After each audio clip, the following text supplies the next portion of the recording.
இந்த வசனம் சொல்லுது, உங்கள் உள்ளத்தில் நாட்டப்பட்ட ராயம், உங்கள் ஆத்துமாக்களை ரட்சிக்க வல்லமையுள்ளவராய் இருக்கிற வசனத்தை சாந்தமாய் ஏற்றுக்கொள்ளுங்கள்.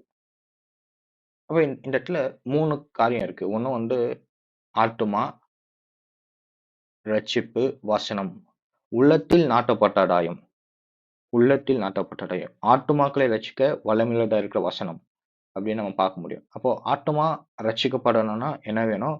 வசனம் உள்ளத்தில் நாட்டப்பட வேண்டும். அப்படின்னு நம்ம பார்க்கிறோம். இப்ப என்னது ஆத்துமானா உள்ளான மனிதன் சொல்றாங்க, இருதயம் சொல்றாங்க. நெறைய வார்த்தைகள் இருக்கு. அப்ப நம்ம மனம் புதிதாக்குறது அப்படின்னு நம்ம பார்க்கிறோம். இப்போ நம்ம இந்த பூமியில இருக்கும்போது நம்ம மனம் வந்து புதிதாகி கொண்டே இருக்க வேண்டும். அப்போ இந்த ஆத்துமாவை ரட்சிக்க வல்லமை உள்ளதா இருக்கிறது என்னது? வசனம். அதுவும் என்ன வசனம் அப்படின்னா, நாட்டப்பட்ட நம்ம இருதயத்தில நாட்டப்பட்ட வசனம் என்று பார்க்கிறோம். அப்ப நம்ம இந்த சமயத்துல நம்ம இருதயம் எப்படி வேலை செய்யுது? இல்ல தேவனுடைய ராஜ்யம் எப்படி வேலை செய்யுது? அப்படின்னு நம்ம யோசிப்போம். நம்ம இந்த உவமைய பார்க்கலாம். இந்த உவமையில விதைக்கிறவன பற்றிய ஒரு உவமை. அத நம்ம பார்க்கும்போது என்னது சில விதைகள் வந்து வழி அருகே விழுகிறது. சிலது கற்பறையான இடங்களில் விழுகிறது. முள்ளுள்ள இடங்களில் விழுகிறது. சில விதையோ நல்ல நிலத்தில் விழுகிறது. வழி அருகே கற்பாறை இடங்களில், முள்ளுள்ள இடங்களில், நல்ல நிலத்தில் விழுகிறது. அப்போ வழி அருகே விதைக்கப்பட்டது. அப்படின்னா என்னது? வழி அருகே விதைக்கப்பட்ட வசனம். அப்படின்னா என்னதுன்னா, கேட்கிறவர்களாய் இருக்கிறார்கள். அவர்கள் விசுவாசித்து ரட்சிக்கப்படாதபடிக்கு பிசாசானவன் வந்து அவ்வசனத்தை அவர்கள் இருதயத்திலிருந்து எடுத்து போடுகிறான். என்னது? வசனத்த கேட்கிறாங்க. ஆனா விசுவாசித்து ரட்சிக்கப்படாதபடிக்கு பிசாசானவன் வந்து வசனத்த இருதயத்திலிருந்து எடுத்து போடுறான். அப்போ நெறைய சமயத்துல அப்போ இது வந்து அப்ப நம்ம ஹெல்ப்லெஸ்ஸா இருக்கோம். அப்ப என்னது வசனத்த நம்ம கேட்கிறோம். ஆனா பிசாசானவன் வந்து எடுத்து போடுறான். அப்ப நம்மளால எதுவுமே செய்ய முடியாதா? வசனம் வந்து பிசாசானவன் எடுத்து போட முடியுமா? அப்படின்னு நம்ம யோசிக்கலாம்.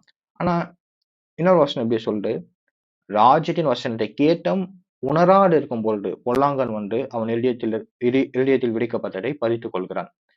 எப்போ வந்து பிசாசானவன் வந்து நம்ம இருதயத்தில் இருக்கிறத பறித்துக் கொள்ள முடியும்? கேட்டும் உணராது இருக்கும் பொழுது. அப்படின்னு நம்ம வாசிக்கிறோம். ராஜ்யத்தின் வசனத்தை உணரல அப்படின்னா, நம்மளால என்ன பண்ண முடியாது? பிசாசானவன் வந்து வசனத்தை பறித்துக் கொள்கிறான் அப்படின்னு பார்க்கிறோம். 2வது வந்து கற்பாறையான இடத்துல என்ன ஆகுது? வசனத்த சந்தோஷத்துடன் ஏற்றுக்கொள்றாங்க.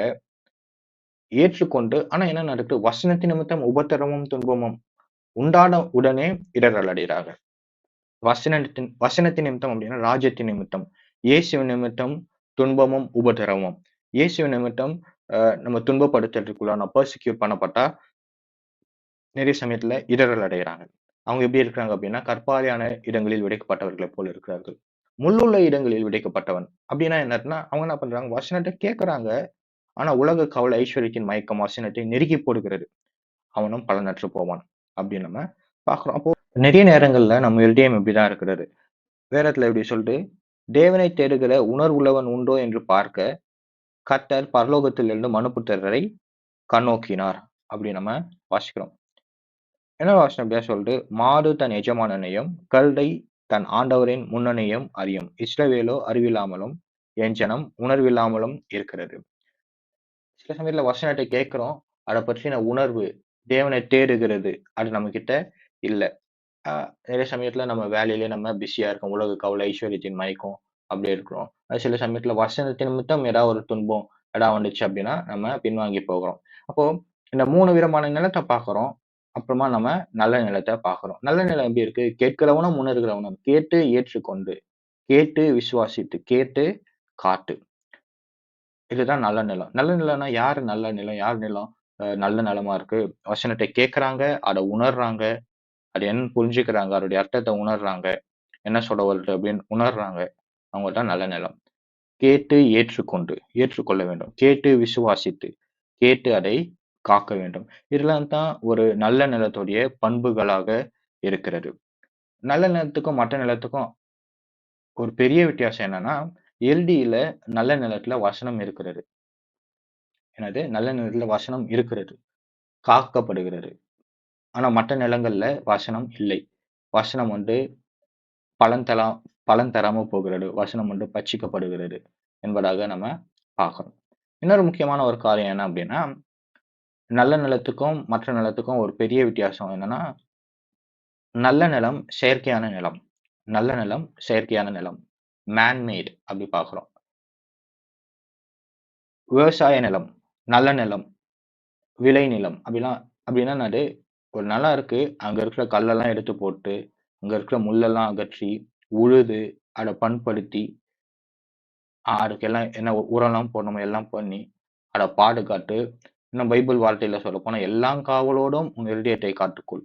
இதெல்லாம் பண்ணா தான் அது ஒரு நல்ல நிலம். மத்த நிலம் என்னது, அது வந்து சாதாரண நிலம். இயற்கையா அப்படிதான் இருக்கும். எல்லாரும் என்ன பண்ணுவாங்க, தேவன பற்றி உணர்வு இல்ல. அது கேட்கறாங்க. ஆனா அத பத்தி அத தேடுறது கிடையாது. எதுவுமே கிடையாது. உணர்றது கிடையாது. அ நம்மளுடைய கவலையில இருக்கிறோம். நம்மளுடைய மயக்கத்துல இருக்கிறோம். ஆனா கடவுள பற்றி ஏதாவது ஒரு வேளை ஏற்றுக்கொண்டாலும் என்ன கிடையாது. உபத்திரவம் வந்துச்சுன்னு நம்ம இடறல் அடையறோம். இப்படிதான் இருக்கு. எல்லாரும் அப்படிதான் இருக்கோம். நல்ல நிலம் வந்து வித்தியாசமா இருக்கிறது. அவங்க என்ன பண்றாங்க, கேட்கறாங்க, உணர்றாங்க. உண்மையும் நன்மையுமான இருதயத்தில வசனத்தை காக்கிறார்கள், பலனளிக்கிறார்கள். இன்னொரு முக்கியமான கான்செப்ட் இந்த இருதயத்த பத்தி பார்க்கும்போது, இன்னும் சிம்பிளா சொல்லப்போனா, என்னன்னா டி அ பைபிள் நிறைய சமயத்துல நம்ம இருதயத்த ஒரு நிலத்துக்கு ஒப்பாக சொல்கிறது. ஒரு நிலத்த சும்மா விட்டா என்ன ஆகாது, ஒரு நிலத்த சும்மா விட்டா அதுல என்ன ஆகாது, அதுலருந்து அழகா ரோஸ் வளராது. ஒரு நிலத்த அப்படியே சும்மா விட்டா அதுலருந்து தக்காளி அதெல்லாம் வளராது. ஒரு நிலத்த சும்மா விட்டா என்ன ஆகும்? அதுல வந்து சும்மா விட்டீங்கன்னா, முள்ளும், குறுக்கும் வளரும். ஒரு நிலத்த சும்மா விட்டீங்கன்னா, அங்க ஆகாயத்தின் பறவைகள் வரும். மற்ற விலங்குகள் வரும். வெயில் அடிக்காம இருந்தா இதுதான் நடக்கும். சும்மா விடப்பட்ட ஒரு நிலம் தான் அது. அந்த 3 வகையான நிலம் அப்படின்னு பார்க்கிறோம். நல்ல நிலம் வந்து இன்டென்ஷனலா நம்ம ஒண்ணு செய்றோம். நம்ம பிரயாசப்படுறோம். அதுதான் வந்து நல்ல நிலம். அப்போ நம்ம இருதயம் வந்து ஒரு நிலம் மாரி இருக்கிறது. நம்ம இருதயம் வந்து ஒரு நிலம் மாரி இருக்கிறது என்பதாக வேதம் சொல்கிறது. அப்ப அந்த இதுதான் normal human condition. Default mode என்ன அப்டின்னா, நெறைய சமயத்துல எப்படி இருக்கு அப்டின்னா, ஒரு சறுக்கு மரத்துல எப்படி ஒரு பண்டு வச்சு அப்படியே கீழ விழுதோ, அ அது மாரி தான் நம்ம இதயத்துல நம்ம நெறைய சமயத்துல கெட்ட கெட்ட காரியங்கள், பிற்போக்கான காரியங்கள் அப்படிதான் நமக்கு யோசிக்க தோணும். சரி, அதுக்கு நெறைய சில சயன்டிஃபிக் ரீசன்ஸ்லாம் சொல்றாங்க.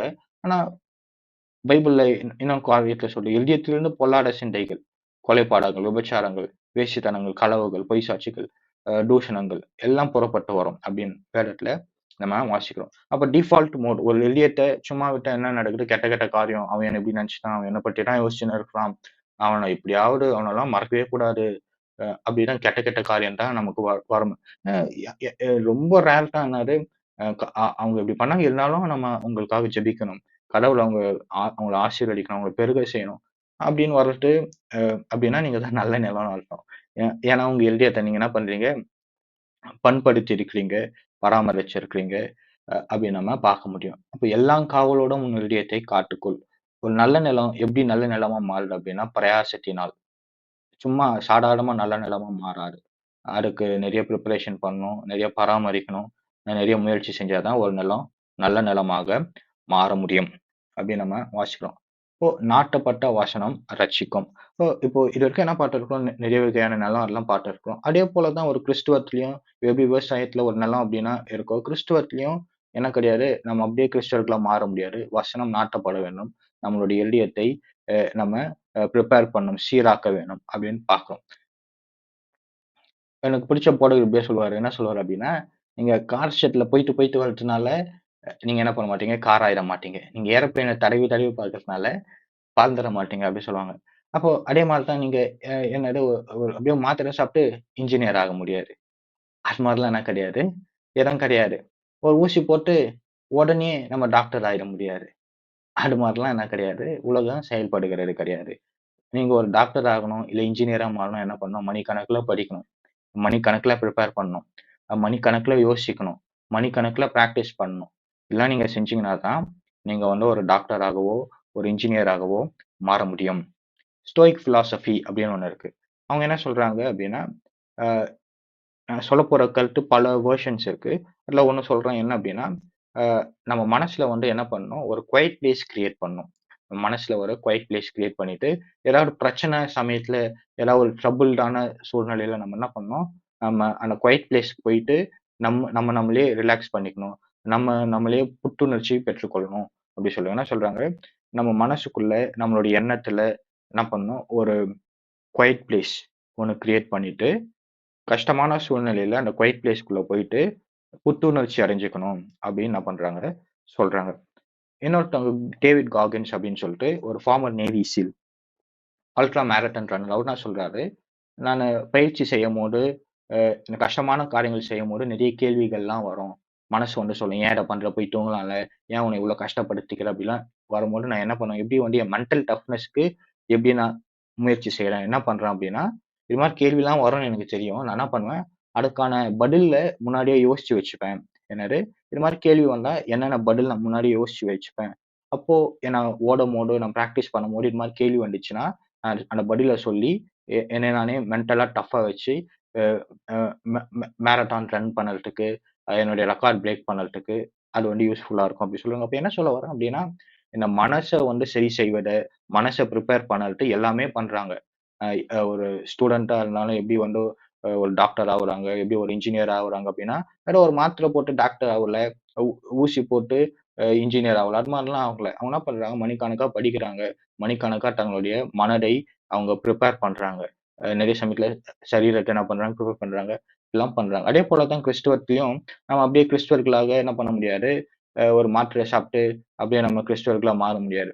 நம்ம கிறிஸ்தவர்களா மாறணும் அப்படின்னா, சில வசனங்கள் நம்ம இருதயத்திலே நாட்டப்பட வேண்டும். அந்த வசனத்த நம்ம அடிக்கடி சொல்ல வேண்டும். அந்த வசனத்த அடிக்கடி தியானிக்க வேண்டும். அந்த வசனத்தை அடிக்கடி நம்ம காத்துக்கொள்ள வேண்டும். எல்லா காவலோடும் வசனத்தை காத்துக்கொள்ள வேண்டும். அப்படி காத்துக்கொண்டா தான் 30ஆகவும், 60ஆகவும், 100ஆகவும் பலன் தரும். வசனமே நமக்கு இல்ல. அப்படின்னா நெறைய சமயத்துல நம்ம இருதயம் எப்படி இருக்கும்? வசனமே இருதயத்துல இல்ல.